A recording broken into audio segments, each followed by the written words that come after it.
جب رمضان کا مہینہ آتا ہے تو رحمت کے دروازے کھول دیے جاتے ہیں۔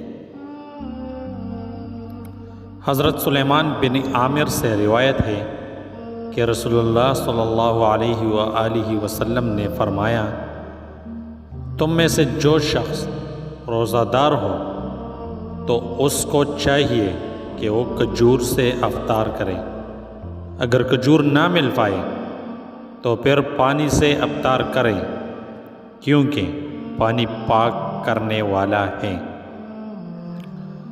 جب انسان کو اس کی قبر میں داخل کر دیا جاتا ہے تو اگر وہ مومن ہو تو اس کے اعمال مثلا نماز، روزہ اسے گھیرے میں لے لیتے ہیں۔ فرشتہ نماز کی طرف سے آنا چاہتا ہے تو نماز اسے روک دیتی ہے، روزے کی طرف سے آنا چاہے تو روزہ اسے روک دیتا ہے۔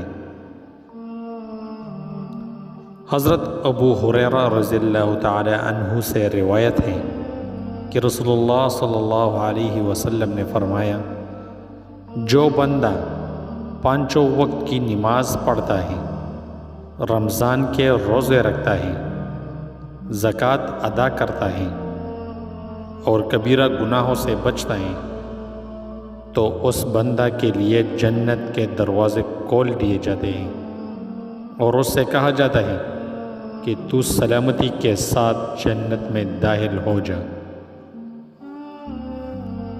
صبر کے مہینے یعنی ماہ رمضان اور ہر مہینے کے 3 روزے رکھنا سینے کے کینے کو دور کر دیتا ہے۔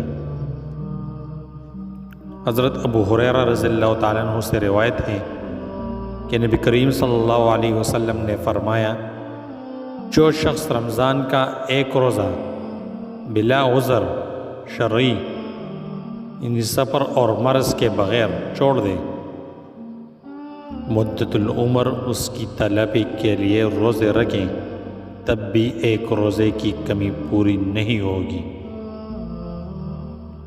نبی اکرم صلی اللہ علیہ وسلم نے فرمایا، سحری کھاؤ کیونکہ سحری کھانے میں برکت ہے۔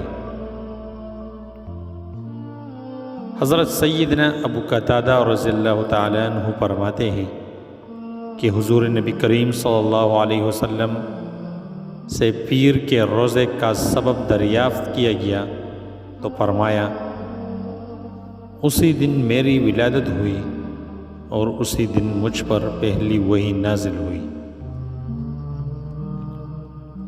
حضور نبی کریم صلی اللہ علیہ وسلم نے ارشاد فرمایا، رمضان کے آخری عشرے کی تاک راتوں میں شب قدر تلاش کرو۔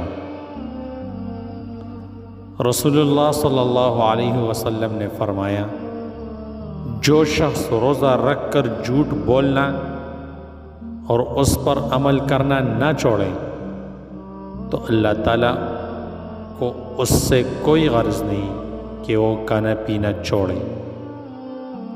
جب کوئی روزہ رکھے تو کوئی بیہودہ بات نہ کرے، نہ ہی لغو بات کرے۔